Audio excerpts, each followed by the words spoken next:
چلنے پھرنے کے آداب۔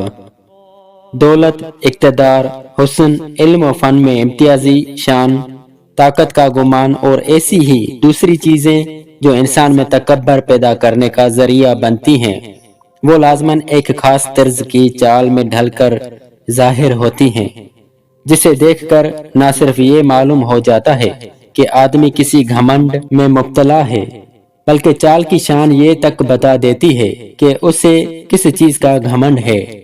آدمی کی چال میں اکڑ اور اتراہٹ اور فخر و غرور کی شان لازماً اسی وقت پیدا ہوتی ہے جب اس کے دماغ میں تکبر کی ہوا بھر جاتی ہے اور وہ چاہتا ہے کہ دوسروں کو اپنی بڑائی محسوس کرائے۔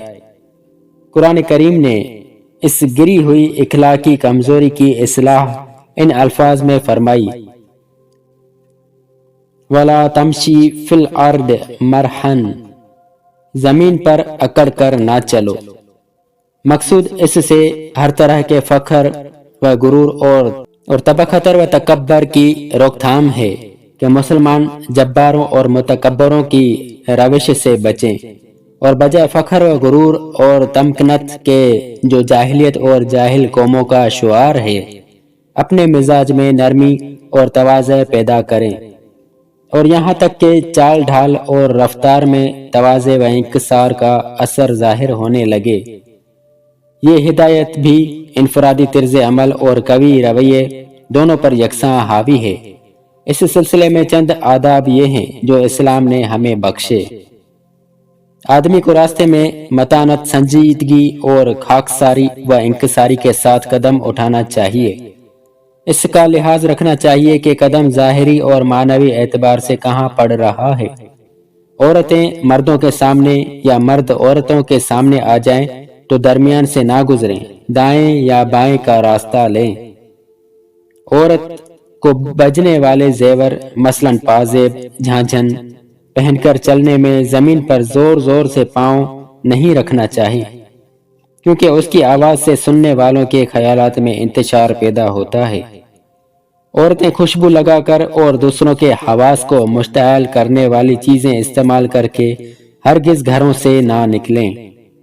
عورتیں بلا ضرورت اپنی آواز غیر مردوں کو نہ سنائیں۔ ضرورت پڑنے پر بات کرنے کی اجازت تو خود قرآن کریم میں دی گئی ہے، لیکن جہاں نہ اس کی ضرورت ہو اور نہ کوئی دینی یا اخلاقی فائدہ، وہاں اس بات کو پسند نہیں کیا گیا ہے کہ عورتوں کی آوازیں غیر مردوں کے کانوں سے ٹکرائیں۔ مٹر گشت اور محض تفریح طبع کی خاطر بازاروں اور دکانوں پر جانے والی عورتیں ذرا اس کا خیال رکھیں۔ اور یہ بات تو بڑی بے غیرتی کی ہے کہ شوہر نامدار، بصورت و برخوردار بچوں کو گود اٹھائے انگلی تھامے ہمراہ ہیں اور بیگم صاحبہ خریداری میں مصروف۔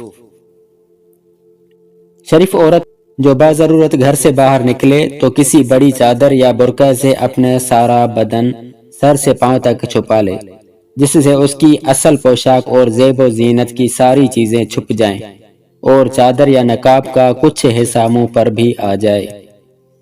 خوشنما کپڑے، زیور اور سر، منہ، ہاتھ، پاؤں، ابرو، پلکوں اور آنکھوں کی مختلف آرائش و زیبائش جو بالعموم عورتیں کرتی ہیں اور جن کے لیے موجودہ زمانے میں میک اپ کا لفظ بولا جاتا ہے، یہ بناؤ سنگھار ہرگز غیروں پر ظاہر نہ ہو۔ عورت اپنے منہ کو مسی اور سرمے اور سرخی پاؤڈر سے اور اپنے ہاتھوں کو انگوٹھی، چھلے اور چوڑیوں اور کنگن وغیرہ سے آراستہ رکھ کر لوگوں کے سامنے کھولے پھرے جیسا کہ آج کل صاحبزادیوں میں دستور ہے۔ شریف مسلمان عورت کے لیے یوں ہی ننگ و عار ہے۔ راہ چلتے نگاہیں نیچی رکھیں، جس طرح مردوں کو حکم ہے کہ وہ غیر عورتوں پر نظر نہ ڈالیں، یوں ہی عورتوں کو حکم ہے کہ وہ قصداً غیر مردوں کو نہ دیکھیں۔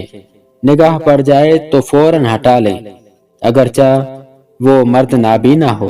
یہ کسی طرح بھی جائز نہیں کہ عورتیں اطمینان سے مردوں کو گھوریں اور ان کے حسن و جمال یا بدصورتی کو موضوع بحث بنا کر ان کے جسمانی ساخت کا جائزہ لیں۔ عورتوں کو وسط راہ سے الگ ہو کر راستے کے کنارے سے چلنا چاہیے۔ بھی ہمارے چینل کو سبسکرائب کریں اور روزانہ نئی اپڈیٹس کے لیے بیل آئیکن پر کلک کریں۔